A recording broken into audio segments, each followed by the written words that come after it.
책에서 여유를 담다. 책담. 책담에서 읽어드릴 이번 책은 빛이 스며드는 곳입니다.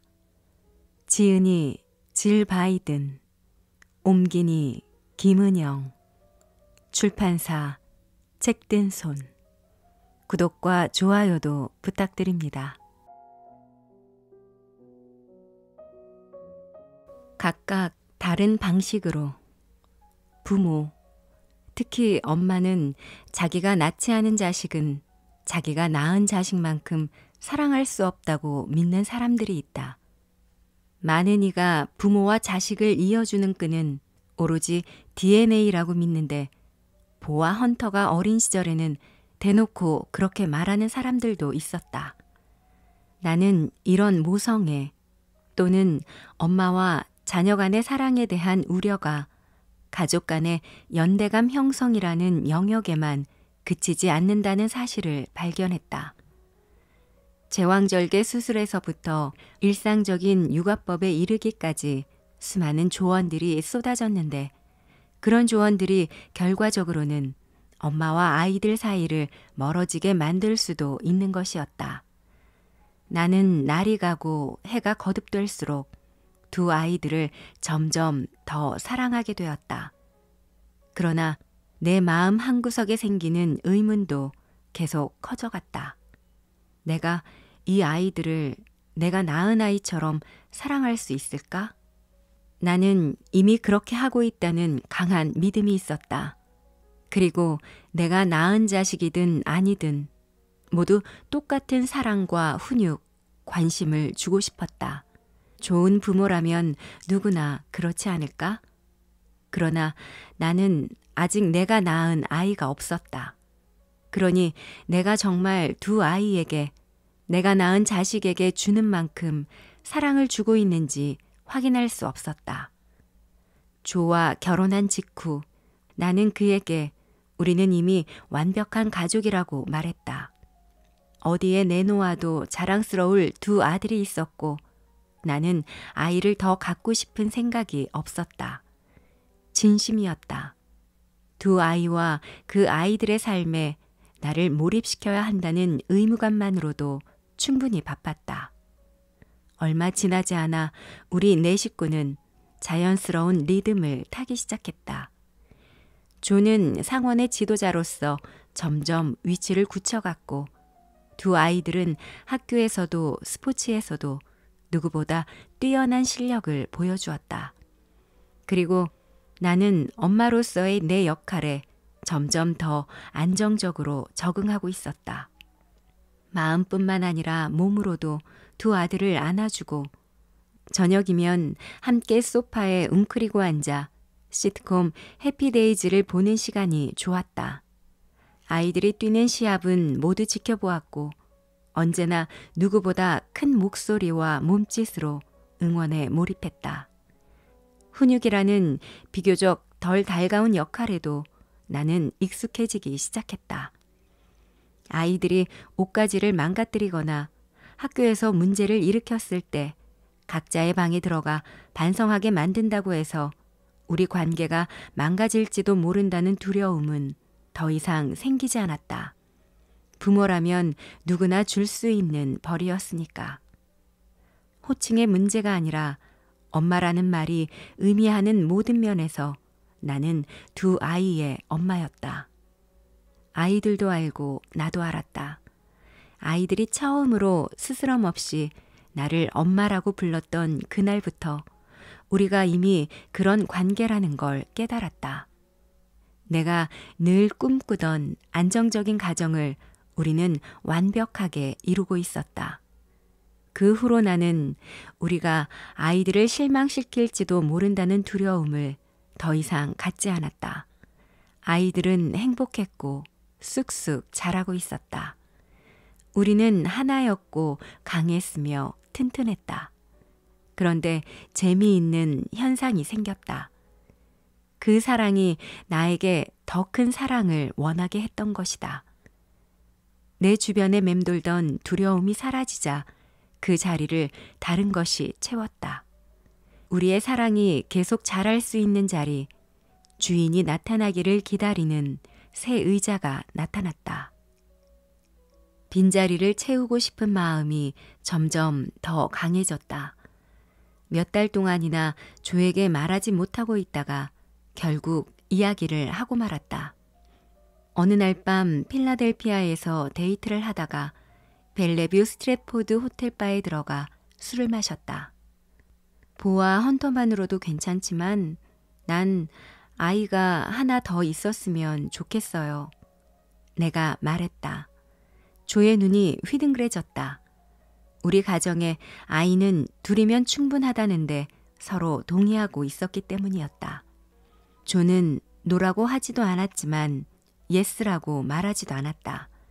그건 매우 중요한 결정이었고 조에게도 생각할 시간이 필요했다. 조가 아이를 갖는 것이 우리 부부의 다음 행보로서 옳은 결정이라고 믿었는지는 나도 잘 모르지만 임신이 나에게 얼마나 중요한 일인지는 알고 있었을 것이다. 그래서 그날의 대화가 있고 얼마 지나지 않아 조가 말했다. 좋아요, 질. 당신이 원한다면 아이를 갖도록 노력해 봅시다. 나는 의사를 만나 상담을 했고 의사는 곧바로 임신이 되지 않을 수도 있다고 말했다. 그러나 놀랍게도 나는 바로 그 다음 달에 징후를 느꼈다. 무엇보다 보아 헌터가 이 사건으로 인해 나와의 관계에 대해 불안감을 느끼지 않는 게 중요했다. 혹시나 나의 임신이 상황을 복잡하고 곤란하게 만들까봐 걱정이 되었다.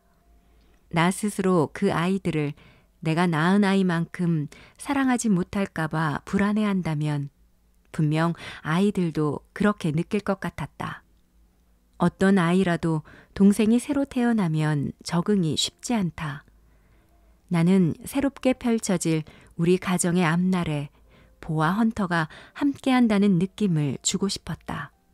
남동생이 됐든 여동생이 됐든 새 동생이 생긴다는 사실이 아이들에게 기쁜 소식이를 바랐고 그래서 조보다 보아 헌터에게 먼저 그 소식을 알렸다. 아마도 내가 아이를 가진 것 같아. 하지만 아빠한테는 아직 말하지 마. 우리끼리 먼저 알아보자. 두 아이에게 그렇게 말하고는 차에 태우고 가까운 드럭스토어에 가서 차를 세웠다. 나는 아무도 나를 알아보지 못하도록 짙은색 선글라스를 쓰고 머리에는 스카프를 둘러 가렸다. 아이들은 차에서 기다리게 하고 나는 임신진단 시약을 사러 안으로 들어갔다. 우리는 마치 첩보임무를 맡은 스파이처럼 움직였고 아이들은 우리들만의 비밀을 갖는다는 사실에 흥분했다. 테스트는 아침에 해야 했으므로 다음 날 아침 제일 먼저 테스트부터 해보았다. 결과는 임신이었다. 조가 워싱턴행 기차를 타러 나간 후 나는 아이들에게 말했다. 너희가 아빠한테 말해줘야 해? 그날 밤 조가 귀가하자 보아 헌터는 비밀을 폭로하고 싶어 몸이 달아 있었다. 애들이 할 말이 있대요. 내가 먼저 운을 떼자마자 아이들이 한 목소리로 외쳤다. 아빠, 우리 동생이 생겼어요. 조의 얼굴은 기쁨으로 환하게 빛났다. 조는 주방에 선 채로 우리 셋을 모두 끌어당겨 가슴에 품었다. 내 식구가 한 덩어리가 되어 포옹을 나누며 나는 안도의 한숨을 쉬었다. 1981년 6월 8일 새벽 3시 진통이 시작되었다. 나는 조를 깨웠다. 하지만 이미 3번의 출산을 겪은 조는 전혀 당황하지 않았다. 출산의 과정, 특히 첫 아이의 출산이 어떻게 진행되는지에 대해서는 나보다 훨씬 더 잘 알고 있던 그는 내가 잠을 깨우자 이렇게 말했다. 알았어요. 조금 더 자둬요. 하지만 나는 더 잘 수가 없었다.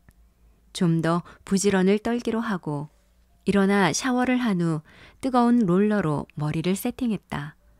요즘 젊은이들은 코웃음을 칠지도 모르지만 그때는 80년대였다. 내 인생 최고의 순간에 남들에게 헝클어진 모습을 보이고 싶지는 않았다.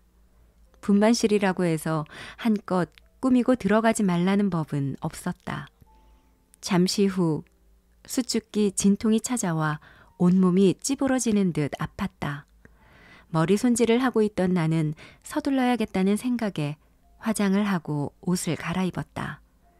내가 병원에 갈 준비를 마친 후 아이들을 깨워 곧 너희를 돌봐줄 사람이 올 거라고 했더니 아이들은 목소리를 높이며 말했다. 싫어요. 우리도 같이 갈래요.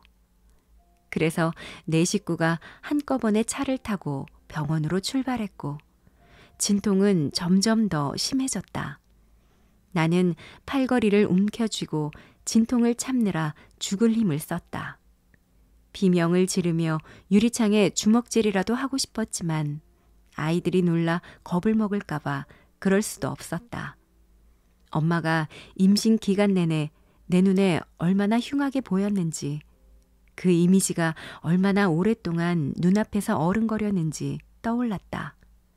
나는 손등이 새하얗게 질리도록 대시보드를 붙들고 버티며 터져나오려는 비명을 삼켰다. 그토록 죽을 힘을 다해 애썼음에도 응급실에 도착한 내 몰골은 엉망진창이었다. 차 안에서 양수가 터져서 허리 아래로는 완전히 젖었고 심지어는 구두 속까지 양수가 들어차 걸을 때마다 찌걱거리는 소리가 났다. 그래도 머리만큼은 완벽한 멋쟁이였다.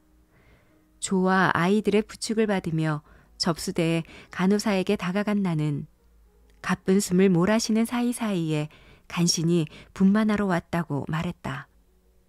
접수대를 지키던 간호사는 우리를 쳐다보더니 이내 얼굴이 빨개졌다.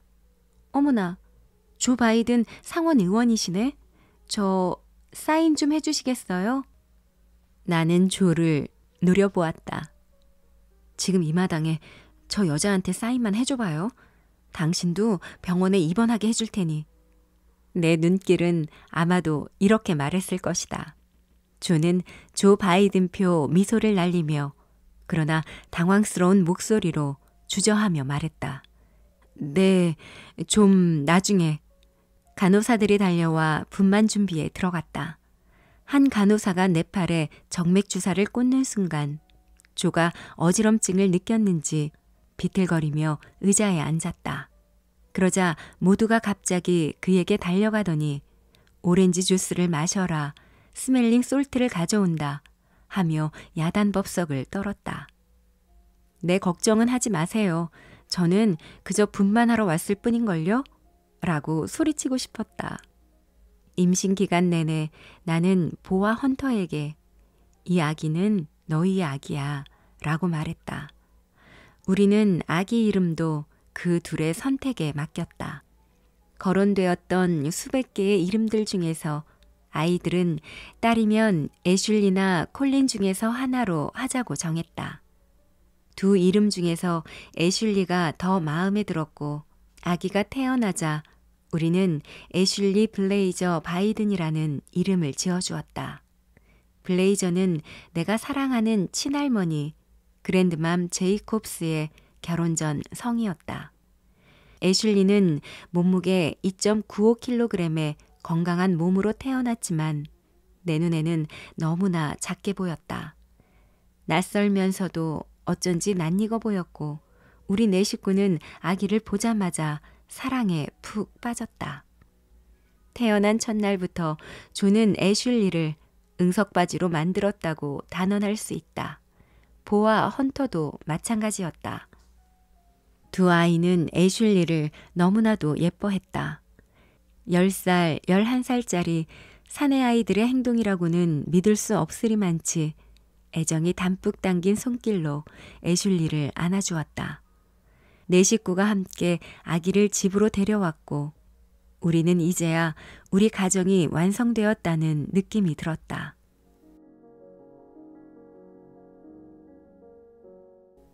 부서진 심장으로도 박동은 계속되고 믿음은 어둠 속에서 가장 잘 본다. 키에르케고르. 나는 보가 일어날 거라고 믿었다. 1년이 넘도록 아들이 암과 싸우는 과정을 지켜보았다. 화학 치료는 정말 힘들었다. 수술에 이어 또 다른 수술이 반복되었다. 운동선수 같던 근육질의 몸, 그토록 강인한 체력을 가졌던 아이였지만 투병이 길어지면서 근육은 사라졌고 통증은 점점 더 심해져서 감당하기 힘들었다. 그럼에도 보는 한 번도 긍정적인 태도를 버리지 않았다. 괜찮아질 거예요. 병상에 누워 그렇게 말했다. 나는 희망을 가졌다. 내 마음 깊은 곳에서부터 아들이 그 불운을 이겨낼 거라고 믿었다. 그 확률이 100분의 1이라 해도 보는 천하무적이었다. 그 아이는 특별했다. 나는 내 믿음이 충분히 강하다고, 내가 기도만 열심히 하면 언젠가는 보의 싸움을 웃으며 회상할 날이 올 거라고 생각했다. 우리가 가족으로서 넘어가야 할 또 하나의 높은 산이라고만 생각했다. 나는 결코 포기하지 않았다. 엄마니까 그럴 수 없었다. 지금도 보의 죽음에 대해서는 할 말이 별로 없다. 말이란 것이 공허하게 느껴진다. 우리가 잃은 것은 어떤 말로도 표현할 수가 없다. 보가 없는 삶을 살아가야 하는 우리의 모습을 발견했을 때 우리가 느꼈던 지옥 같은 기분은 어떤 말로도 설명할 수 없다. 장례식에서 애슐리와 헌터도 추도사를 낭독했다. 나는 남은 아이들의 의연함에 크게 감동했다. 헌터는 보에게 최고의 친구였고 북극성이었으며 그 힘든 시간을 겪는 동안 보의 곁을 떠나지 않고 우리의 갈 길을 안내했다. 그리고 보에게 언제나 힘이 되는 따뜻한 말을 들려주었다. 보가 세상을 떠났을 때 헌터도 자신의 반쪽을 잃은 사람처럼 보였다. 그러나 장례식 날 헌터는 우리를 위해 다시 한번 꿋꿋하게 일어났다. 아름다운 추도사를 읽으며 헌터는 나를 향해 말했다. 어머니는 과거에도 우리 모두의 마음을 다 치유해 주셨어요. 이번에도 다시 한번 그렇게 해주실 거라고 믿어요. 나야말로 그렇게 하고픈 마음이야 누구보다 간절하지만 어떻게 하면 그 기대를 채울 수 있을지 자신이 없었다. 마음마다 산산조각이 나버린 가족들을 치유할 방법을 알 수만 있다면 좋으련만. 우리 모두가 너무나 큰 상처를 입어 어디서부터 시작해야 할지도 종잡을 수 없었다. 장례를 치른 후 우리는 사우스캐롤라이나로 떠났다. 키아와 섬에 있는 친구의 집에 머물 예정이었다. 보의 마지막 몇 주를 지켜보며 고통스러웠던 마음들을 추스를 시간과 장소가 필요했다. 월밍턴 주민들은 우리에게 크나큰 사랑을 보내주었지만 그곳은 고개만 돌리면 모든 곳에 보아의 추억이 남아있었다. 우리는 도저히 숨조차 제대로 쉴 수 없었다. 보의 죽음이 남긴 그림자가 모든 것을 캄캄하게 덮어버렸다. 가족과 친구들로 둘러싸여 있어도 우리는 제각각 슬픔의 덫에 빠져 있었다. 그래서 우리는 애슐리와 헌터 부부 그리고 아직 어린 손주들을 모두 불러 모아 해변으로 나갔다. 짭조름한 소금기가 배어있는 신선한 공기라도 마시면 마음이 좀 나아질까 하는 마음이었다. 보가 세상을 떠났을 때 조는 로마 카톨릭 신앙에 의지해 견뎌냈다. 조에게도 신앙은 그토록 깊고 큰 자리를 차지했다. 믿음은 어둠 속에서 가장 잘 본다라는 키에르케고르의 말은 그의 가슴 속 깊이 각인되어 있는 것 같았다. 종교는 그의 내면을 밝히는 등불이고 앞길이 아무리 어둡고 험하다 해도 그는 그 불빛에 의지해 나아간다. 아이를 잃고 교회에 찾아가 위안을 얻는 부모들이 많다. 어쩌면 그들의 기도는 어느 밝은 아침에 사랑하는 사람과의 재회에 대한 약속일지도 모른다. 어쩌면 그들의 기도는 우리가 아는 것보다 훨씬 많은 것을 아는 존재에 의해 실행된 사랑의 의미일지도 모른다. 어쩌면 그들의 기도는 성경과 경건한 예배라는 내 발등의 불빛 속에서 찾을 수 있는 위안일지도 모른다. 윌트 히트먼은 이렇게 말했다. 어떤 이들은 좁은 공간에서 너무나 밝게 빛나는 햇살이다.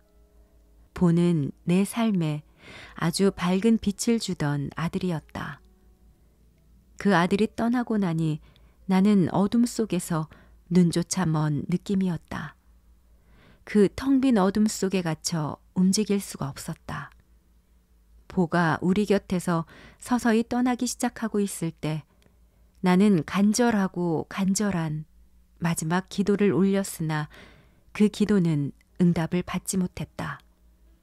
그때부터 나는 기도조차 할 수 없게 되었다. 무슨 말로 기도를 할까 떠오르지 않았다. 내가 한때 그토록 좋아했던 스테인드 글라스 유리창, 온기가 느껴지는 목재 신도석, 그윽한 붉은색 무릎방석. 그러나 이제 내 눈에는 보와 주인 잃은 보의 묵주, 그리고 성체 테이블의 빈자리를 밝혀주기 거부하는 빗줄기만 보였다. 보가 세상을 떠난 후 많은 사람이 조와 나를 위로하려고 쓴 수백 통의 카드와 편지가 백악관으로 배달되었다. 조는 그 이야기들을 읽고 사진을 보면서 위안을 찾았다. 우리가 가질 수 있는 유일한 희망은 우리 아이들이 세상을 변화시킴으로써 우리를 자랑스럽게 만들 거라는 겁니다. 한 남자가 그렇게 썼다. 보는 바로 그런 사람이었습니다. 세상이 모두 알고 있습니다. 나는 그분들의 격려가 너무나 고마웠다. 그러나 솔직히 난 내게 온 편지와 카드를 단 한 줄도 읽을 수 없었다. 슬픔을 사귀는 방법에도 조와 나는 미묘하게 달랐다.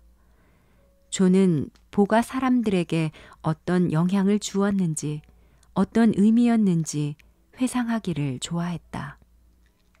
그러나 나는 그 기억들과 마주할 수 없어서 그 카드와 편지들을 큰 가방에 담아 벽장 속에 넣어두었다.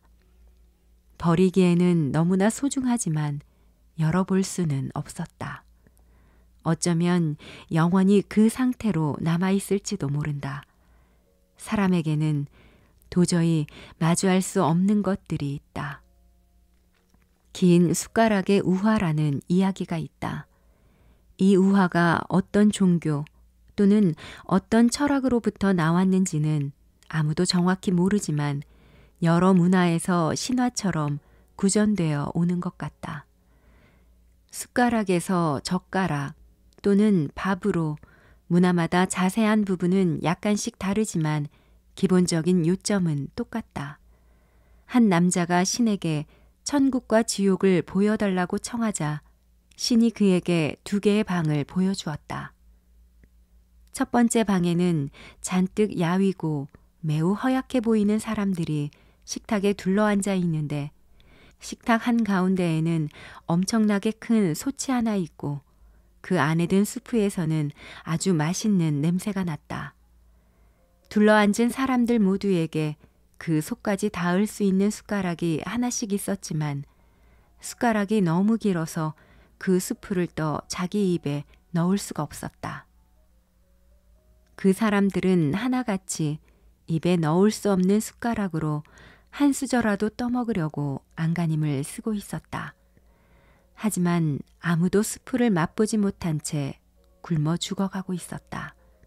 바로 그 방이 지옥이었다. 두 번째 방으로 들어갔다.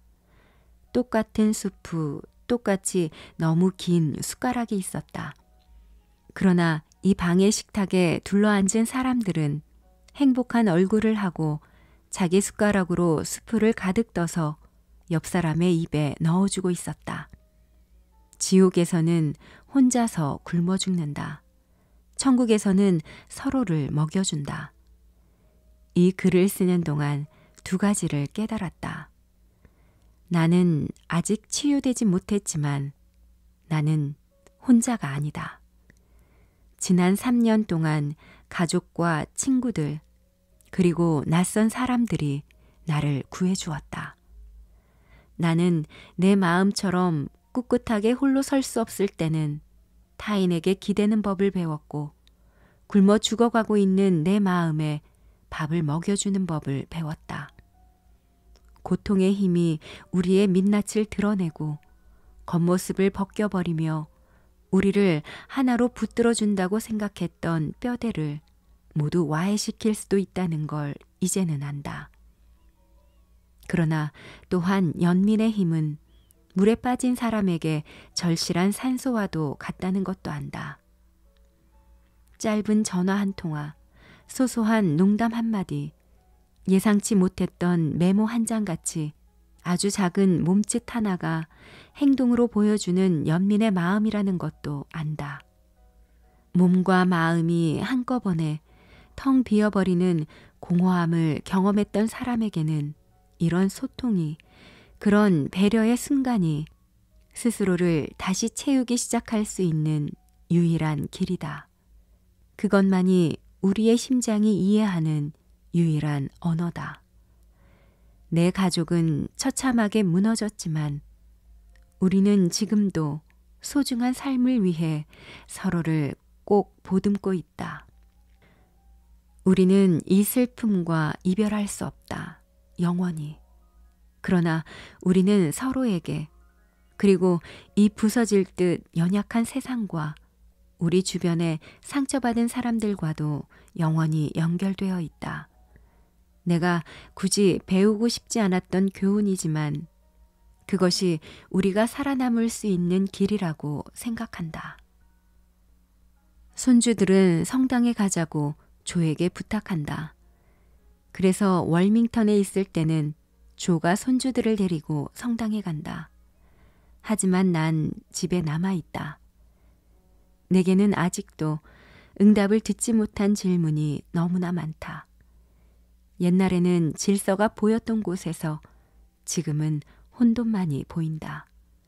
이해하려고 노력하지 않아도 평화를 느꼈던 곳에서 지금은 텅 빈 침묵만 느껴진다. 나는 아직도 설교를 듣거나 기도할 준비가 되지 않았다.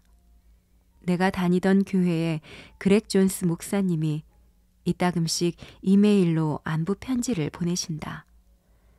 목사님은 내가 예배에 불참하는 이유를 이해하지만 아쉬워하신다.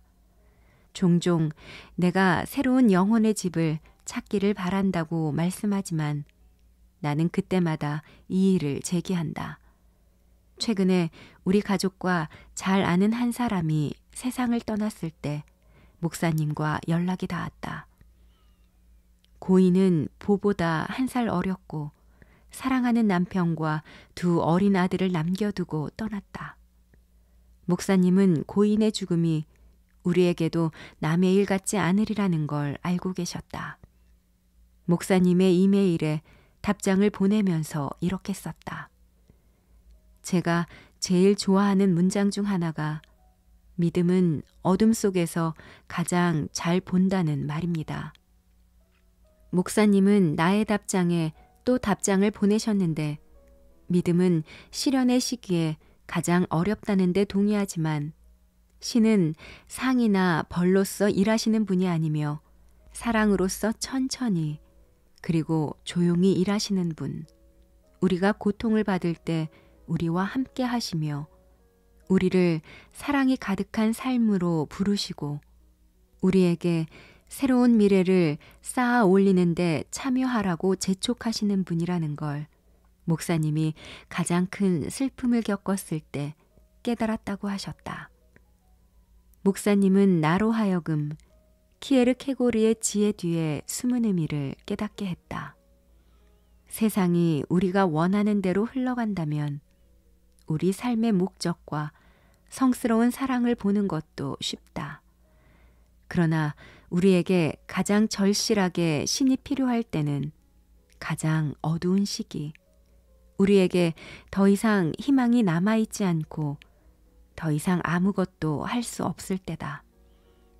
이유를 따지지 말고 어두움 속에서 팔을 뻗어 우리에게 필요한 사랑과 위안을 찾게 될 것을 믿어야 할 때다. 나는 다시 팔을 뻗기 시작하고 있다. 완벽하게 나를 사랑해 주었던 내 가족들처럼 나를 사랑해 주는 사람들이 나를 둘러싸고 있다는 건 크나큰 행운이다. 이제 강한 사람이어야 한다는 욕심을 버리는 법을 배웠고 그들과 함께라면 약하고 허술해도 상관없다. 사실 그것이 살아남는 유일한 방법이다. 나는 이 삶의 무게가 가끔씩 나 혼자 짊어지고 가기에는 너무 버겁다는 걸, 그러므로 서로 어깨를 빌려 주어야 할 때도 있음을 깨달았다. 그리고 이제는 우리가 그렇게 할 수 있다는 것도 알게 되었다.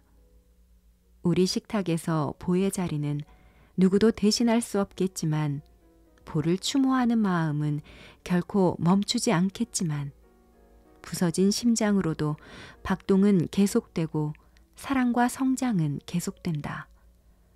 어느 날엔가는 내 믿음의 흔적과 그 조각들을 다시 모을 수 있기를 희망한다. 과거에 그랬던 것처럼 다시 기도할 수 있게 되기를 바란다. 내 삶에 들어왔었거나 들어온 수많은 사람에게 기도가 필요하다. 그리고 나도 그들에게 기도를 빚지고 있는 느낌이다. 천국에서는 서로를 먹여준다고 하지 않던가.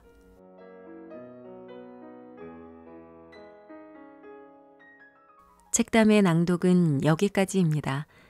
잘 들으셨나요? 서점에서 이 책을 접했을 때 표지 모델을 보고서 어디서 봤더라? 했습니다. 우리나라 영부인에 대해서도 상세히 알지 못하는데 미국 영부인에 대해서 제가 알 리가 없죠. 하지만 매스컴에서 몇 번 보고 들었던지라 곧 누군지 알아봤습니다. 안 그래도 이전 영부인과는 조금 다르다는 느낌은 받고 있었거든요. 잘은 모르지만 저는 미국 영부인인 질 바이든이 여전사 같다는 느낌을 받았었습니다. 그래서 어떤 말들을 적었을지 호기심에 책을 보게 되었습니다. 프롤로그에서 질 바이든은 백악관이 아닌 그들의 집안 썬룸에 앉아서 그 안의 가구와 사진들, 그리고 풍경, 분위기 등에 대한 설명과 함께 그가 지금의 미국 대통령과의 결혼, 그들의 새로운 아이의 탄생, 대통령 아들의 죽음에 대한 이야기를 해줍니다. 결국 모든 것에는 사랑이 있다는 말로 프롤로그를 끝맺으며 본격적인 그들의 이야기가 펼쳐집니다.